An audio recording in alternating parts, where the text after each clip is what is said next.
Franck, vous chantez, oui, la France pille les richesses en Afrique. Ah ouais? De quelle richesse vous parlez? De l'or? De l'uranium? De quoi? Des matières premières? C'est ça que vous appelez richesse? Oublie seulement une chose, c'est qu'une grande partie de l'argent qui est dans notre porte-monnaie vient précisément de l'exploitation depuis des siècles de l'Afrique. Pas uniquement, mais beaucoup viennent de l'exploitation de l'Afrique. Alors, il faut avoir un petit peu de bon sens, je ne dis pas de générosité, de bon sens, de justice, pour rendre aux Africains, je dirais, ce qu'on leur a pris. Moi, j'ai honte quand je vois les vidéos des gens qui disent que oui, on est noir, on revendique d'être noir, il faut payer le droit à la colonisation, il faut payer, vous venez citer, oh, c'est le général de Gaulle qui a tué Sankara, c'est tel qui a tué tel. Prouvez-moi, mettez-moi une photo, une vidéo où vous avez vu un général de Gaulle, un Giscard d'Estaing, François Chirac ou Sarkozy ou François Hollande. Montrez-moi un seul de ces présidents qui a pris l'arme et qui est parti en Afrique buter un président africain. Montrez-moi une seule personne. Quand Sarkozy a bombardé la Libye, aucun Libyen n'avait attaqué la France. Notre position est claire. M. Kadhafi doit partir. S'agissant d'intervention armée, vous savez à quel point la France considère, avec énormément de prudence et de réserve, ce qu'est la position de la France. Je crois qu'elle est déterminée et qu'elle est par ailleurs raisonnable. Quand vous voyez la vidéo de Kadhafi, la vidéo de la mort de Kadhafi, c'est les Français qui ont tué Kadhafi? C'est les Français? C'est les Français qui sont autour de son corps poignardés? C'est les Français? Vous parlez des histoires que vous ne maîtrisez même pas. Oh, l'Afrique, oh, la colonisation a fait que, oh, l'esclavage a fait, oh, le néocolonialisme a fait que. Nous, on est riches parce qu'on est en train d'appauvrir l'Afrique. Nous sommes nous les responsables de ces millions de morts. C'est nous qui disons que tu dois avoir accès à l'eau simplement si tu la payes. Que je t'amènerai l'eau si je suis rentable. En Afrique, c'est nous. C'est pas eux.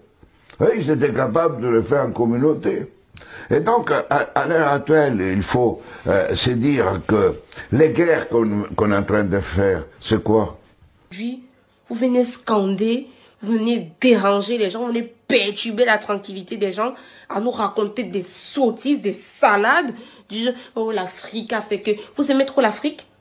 Vous aimez trop l'Afrique? Rentrez chez vous. Rentrez en Afrique. Les élites africaines, dès que... prenons des exemples. Dès que vos stars en Afrique deviennent des gens, qu'est-ce qu'ils viennent faire? Ils s'installent où? En France. Toutes vos stars africaines sont où? En France. Fally Ipupa, où c'est du Congo, il s'est installé où? Lincha, elle s'est installée où? Même notre joueur Samuel Eto'o du Cameroun, il s'est installé où? Pourquoi dès qu'ils deviennent célèbres, ils ne partent pas s'installer dans les différents pays? À votre avis, pourquoi? Parce que personne n'aime la pauvreté. Et nous, on a le courage après de dire, je vais t'aider pour rester chez toi. Hein? Alors qu'on les a créé des conditions pour qu'ils doivent fuir. Et nous, on va dire hypocritement à cette Europe qui hypocritement donne 6 milliards à la Turquie, 2 milliards aux Libyens pour pouvoir tenir les gens qui viennent d'Afrique, où on est en train d'alimenter, nous, les guerres. Mais il faut s'arrêter de se raconter des balivernes ici. Hein? Il faut arrêter. Si vos héros, entre guillemets, en Afrique, n'ont pas tenu longtemps, n'ont pas vécu longtemps, c'est parce qu'ils se sont fait trahir par les personnes qui étaient proches d'eux. Pour dire encore à quel point vous êtes des traîtres.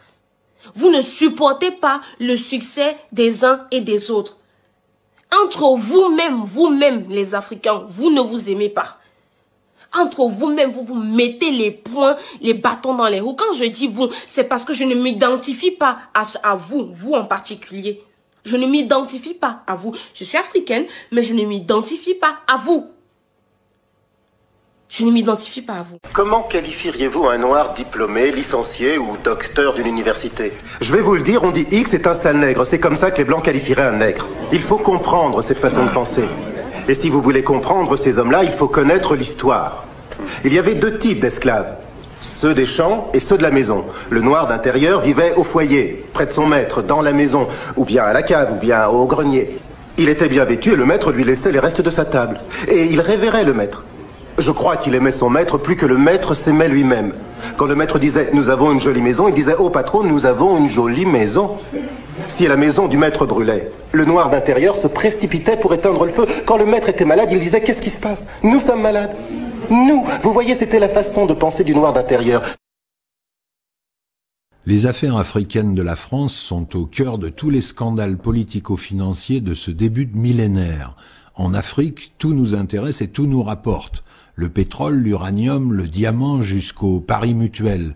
Nous utilisons l'Afrique noire pour blanchir notre argent sale. En 1983, Claude Jaget et moi-même avions rencontré l'ex-empereur Bokassa, placé en résidence surveillée chez Houphouët-Boigny à Abidjan depuis 1979. 18 ans plus tard, son discours paraît toujours contemporain. Récemment, un général en retraite nous avouait qu'en Algérie, l'armée française avait torturé. Le président de la République et le Premier ministre ont été sidérés d'apprendre cela, ils ne s'en doutaient pas. Informons donc nos élites des réalités du terrain et du génocide séculaire, économique et mental que nous conduisons en Afrique sous le couvert de la coopération. Amitié, estime, confiance. Voilà, Monsieur le Président, de quoi s'inspirent les liens qui unissent nos deux pays et dont j'atteste que vous êtes à présent, comme vous le fûtes toujours, un artisan et un exemple. Je lève mon verre en l'honneur du général Bokassa, président de la République centrafricaine, en l'honneur de Madame Bokassa, à qui nous sommes. C'est que, à son accession au pouvoir en 1974, c'est bien à moi, petit Bokassa ici, que Giscard a consacré la première visite officielle. Ça, il ne va pas encore dire que c'est faux. On peut comprendre que De Gaulle puisse clore son chapitre élyséen en recevant une dernière fois l'un de ses grognards favoris, le général Bokassa. Mais comment expliquer que le Centrafrique, du même Bokassa, soit la destination choisie par M. Giscard pour y effectuer son premier voyage officiel? En général, un président français choisit l'Allemagne, un geste fort. M. Giscard, lui, choisit le Centrafrique. Mais pourquoi? Il y a des substances extraites de l'uranium qui servent à l'agriculture, à faire surtout à l'agriculture. Mais cette usine n'est toujours pas construite? Non, elle n'est pas construite. Donc Balu Suisse et la France achètent du minerai brut qu'ils mais ils n'achètent pas. Non. Depuis 1966, ils extraient, ils exploitent, mais ils n'ont jamais payé un franc. Comment ça se fait, ça? Ben oui, mais c'est comme ça, parce que, comme c'est l'uranium, nous ne devons rien dire. Et aussitôt qu'on veut essayer de demander, de parler, on nous fait taire. Ah. Absolument. Des années... Depuis 1966 jusqu'aujourd'hui, mais il s'agit de ni la France ni la Suisse n'a versé un franc pour tout ce minerai. Mais il s'agit juste de quelques kilos à chaque fois. Pas possible. Il s'agit de très bons kilos parce que... D'après vous, dans un avion, combien on peut en charger de minerais comme ça à chaque voyage? Ben écoutez, je ne dirais pas que c'est exagéré, mais ce sont des avions cargo. Or, vous connaissez aussi bien le tonnage des avions cargo que moi. Ah, donc c'est une centaine de tonnes? Absolument, absolument, une centaine de tonnes. Et des voyages assez fréquents? Des voyages assez fréquents. Et pendant des années, Oui, des années, des années. Ils ont créé même un terrain d'aviation à côté pour transporter cet uranium, et le gouvernement centrafricain, ça lui passe devant le nez, bien sûr.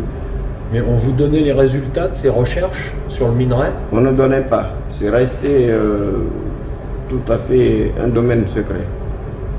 Bien, bien. On ne donnait pas de résultats, on ne donnait rien et puis rien.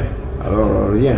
Mais à un moment, j'avais cru savoir que vous aviez fait arrêter ces extractions de minerais. Non, je ne pouvais pas. C'était la France qui avait arrêté.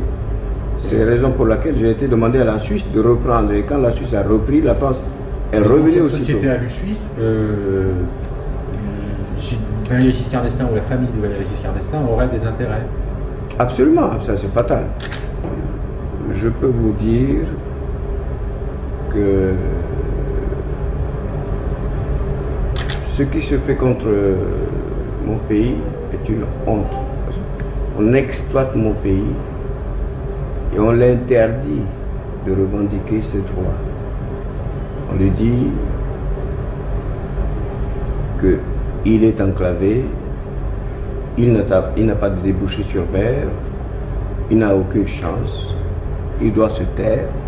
Et mon pays est devenu tout à fait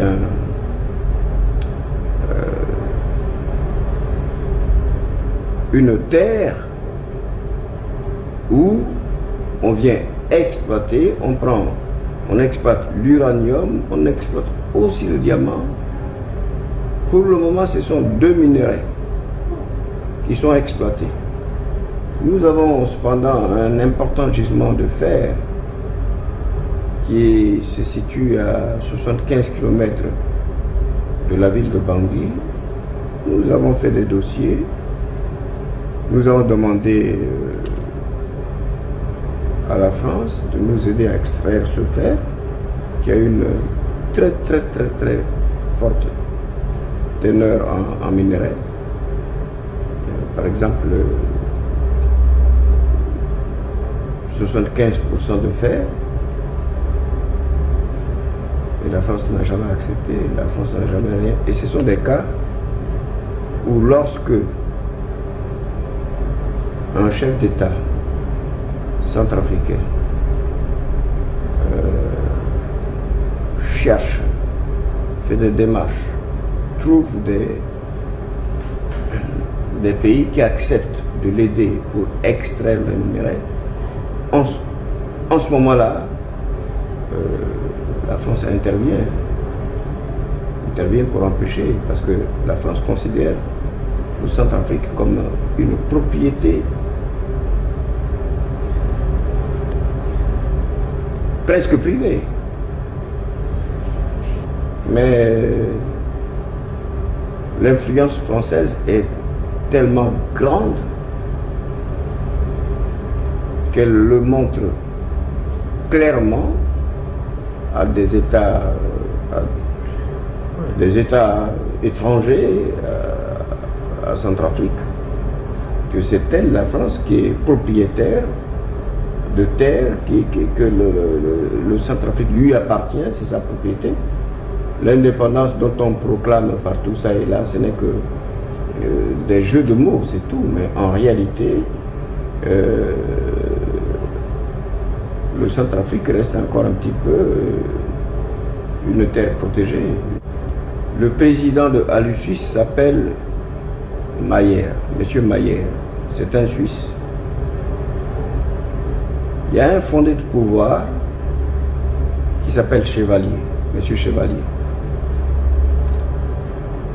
Ils étaient tellement contents de l'accord que j'ai conclu avec eux de faire ensemble une société tripartite avec la France. Alors eux, ils ont eu un geste amical, parce qu'ils m'ont remis une montre en diamant. Ils m'ont dit, Majesté, en extrayant l'uranium, nous extrayons aussi du diamant. Et tout ça, c'est grâce à vous. Parce que c'est vous qui nous avez demandé de coopérer avec votre pays pour l'uranium. Alors, on a pensé vous offrir un cadeau. Donc, on vous offre une montre en or, une montre surmontée de diamants. Et c'est le diamant que nous avons extrait. En extrayant l'uranium, nous extrayons aussi le diamant. Ah, oui, Mais c'est vrai, c'est la vérité. C'est un peu le même. Tous sont logés ensemble. Mais toute la terre centrafricaine regorge de diamants et de l'uranium partout. Ça commence sur les puits de pétrole eux-mêmes. Les installations industrielles sont à 600 km de Brazzaville, près de la ville de Pointe-Noire, au bout d'une des rares routes bien goudronnées du pays. On a suivi les panneaux, il faut prendre à droite. C'est indiqué. Voilà le terminal pétrolier de Djeno. C'est ici que transite le pétrole, extrait par Elf, pour son compte et celui du pays. Les puits sont en mer. Au bout d'un chemin, il n'y a rien à voir, si ce n'est quelques tuyaux qui s'enfoncent dans l'océan, derrière une grille. Problème, à partir de cette grille, fini le Congo, tout est contrôlé par Elf, dans le plus grand secret. C'est ce qu'affirme l'ancien président de la République, Pascal Lissouba. Selon lui, le Congo ne savait même pas combien de pétrole était extrait de son sous-sol. Nous ne savions rien de ce qui se passe et nous n'avons même pas la quantité du pétrole qui sortait de notre pays. Nous ne la connaissions pas. Vous voulez dire que les autorités congolaises ne la connaissaient pas. Ne connaissaient pas la quantité de pétrole extraite de leur sol? Par quel moyen? Pour le savoir, il aurait fallu que les Congolais puissent se rendre ici, sur cette bouée qu'on devine plus qu'on ne la voit. Loin des regards, c'est là que les pétroliers viennent charger le pétrole. Seulement voilà, les navires sont Elf, les employés sont Elf, les chiffres sont donnés par Elf, et les autorités du Congo assurent qu'elles n'ont pas les moyens d'aller vérifier. Gilbert Songuissa a dirigé pendant plusieurs années les services de contrôle pour le ministère des Pétroles. Selon lui, c'était mission impossible ou presque. Pour aller contrôler, naturellement, il faut faire appel aux moyens des compagnies pétrolières. C'est-à-dire que vous-même, est-ce que vous aviez vos propres bateaux, vos propres hélicoptères pour pouvoir aller sur les plateformes? Non, pas du tout. Vous aviez combien de bateaux? Je vous ai dit pas du tout, donc 0 bateau. Même pas une pirogue. Au large de ces plages, des quantités de pétrole importantes auraient ainsi été acheminées sans que les officiels congolais n'en soient mis au courant. Parfois même, des navires entiers. Et un pétrolier de 100 000 tonnes, cela représente près de 100 millions de francs qui échappent aux caisses du pays. On appelle ça une cargaison fantôme. Interrogé sur la question, Loïc Le Floch-Prigent ne dément pas qu'il y en ait eu. Il y a des cargaisons qui sont produites et qui n'ont jamais été officiellement. Voilà. Alors c'est des choses qui sont arrivées, bien sûr, dans le passé, quand les dispositifs de comptage n'étaient pas aussi précis que maintenant. Là, on peut estimer qu'aujourd'hui, les dispositifs de comptage sont précis, du moins dans certains pays. Alors si je prends l'exemple quand même concret des pays africains, et notamment dans les années 70, 80, 90, est-ce que les systèmes de comptage étaient précis? Les systèmes de comptage étaient imprécis. Ces manipulations, les cadres congolais du pétrole s'en doutaient, mais impossible alors pour eux de poser trop de questions à Elf. Dans sa maison de Brazzaville, nous avons rencontré Saturnin Okabé. Il a été plusieurs fois en prison pour ses idées politiques et a été écarté de la gestion du pays depuis plusieurs années. Mais dans les années 80, il a été un des grands patrons des pétroles congolais. Selon lui, il n'était pas facile de contester ouvertement l'honnêteté d'Elf et des autres compagnies pétrolières. C'était toujours dangereux de vouloir donner l'impression qu'on n'a pas confiance à tel ou tel opérateur économique. Ça, je dois aussi vous le dire. C'était dangereux. Dangereux pour la personne qui était là. Parce que c'est quand même l'affaire pétrolière, et il faut le dire, est quand même une affaire de gros sous. Pour avoir mis son nez dans cette affaire de gros sous, il raconte avoir été tout simplement viré de son poste, un des plus importants du pays, en 1991, du jour au lendemain. C'est quelqu'un qui m'est très confiant, qui m'a dit, écoute, demain matin ne viens pas au bureau. Ah bon? Mais demain matin, je ne suis pas parti au bureau, mes portes étaient fermées, clouées.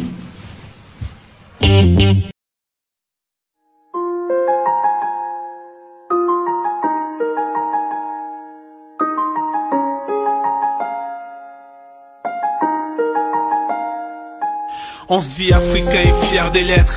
Immigré sur la terre du colon. Pas noir français, je maîtrise les lettres. Patrie parti d'Afrique pour la gloire, c'est ce qu'on se disait. La vie des rêves, les réseaux sociaux et les business. Maman a dit qu'en Europe y a pas de guerre, c'est bien. Mais pour l'instant c'est la haine, si t'as pas peur je vais bien. Je tente ma chance au pays des droits de l'homme, pays de la liberté, là où les lois sont plus grandes que les hommes. Crois-tu que ça nous plaît de courber les chines? Pendant longtemps on était rois, aujourd'hui on court derrière la Chine. On traite de sensu, de profiteurs, mais l'origine du flux migratoire c'est le soutien des dictateurs. Ils mettent des pontins qui entretiennent la France-Afrique, qui tuent le peuple, créent la misère et l'antipathie. Si je brave la mer c'est pas pour la déco, non. Comment dis-tu chacun chez soi, si chez moi t'as le droit de veto? On vient prendre ce qui nous pique et on rentre sous le mandara. On veut plus de la France-Afrique, mais la politique de Sankara. Bien sûr que je suis Charlie, mais qui va pleurer pour Kinshasa? Au pays des merveilles, on se fait la guerre pour du Nutella. Je ne me sens pas concerné par le rap de France et pas d'identité, mais c'est moi le blédard. Africain du dimanche, les négros ont le choix, mais je ne peux pas venir de Brazzaville et me battre pour le 9-3. Je vois mes frères convertis faire l'autruche, qui ignorent l'esclavage en Libye et se défoncent pour la Palestine. Unité africaine est un atout, mais si le Maghreb veut faire ça nous frère, on devra faire sans eux. On devra faire le point entre religion et raison, crever l'abcès pour faire naître une nouvelle réflexion, un nouveau type d'Africain, courageux et fier. Je pense que même Dieu est pour la dignité de mes frères. Qu'on dise les choses avec honneur. Être africain, faut le vouloir, c'est au-delà de la couleur. 237, je porte le brassard. Je sais qu'ils me boycottent, mais j'ai plus de talent que les trois quarts. On vient prendre ce qui nous pique et on rentre sous le mandara. On veut plus de la France-Afrique, mais la politique de Sankara.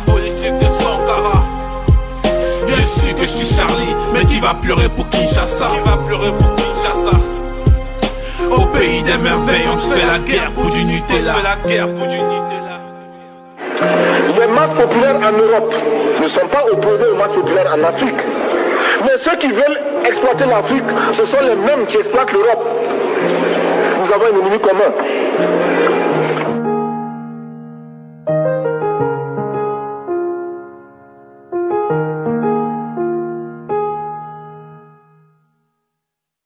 Demila kaka ya ume.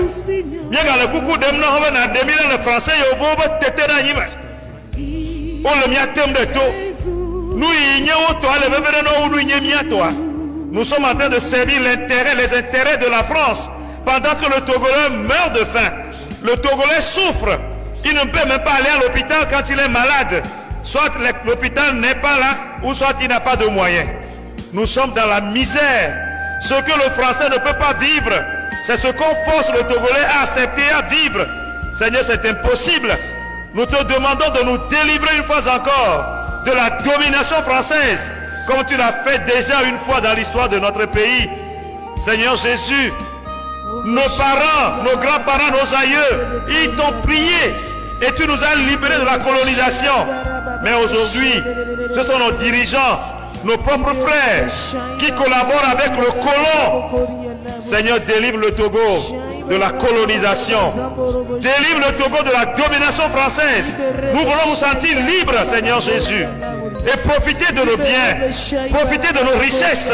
Que les richesses de nos pays ne servent pas les intérêts français, ces intérêts égoïstes. Pour choisir les dirigeants en Afrique, il faut aller négocier avec les présidents français. Il faut aller négocier avec la France. Ô Seigneur Jésus, tu n'aimes pas la domination. Tu es le Dieu qui veut que tout le monde essaie de gérer sa vie. Écoute nos prières et viens à notre secours. Mietza Mokat.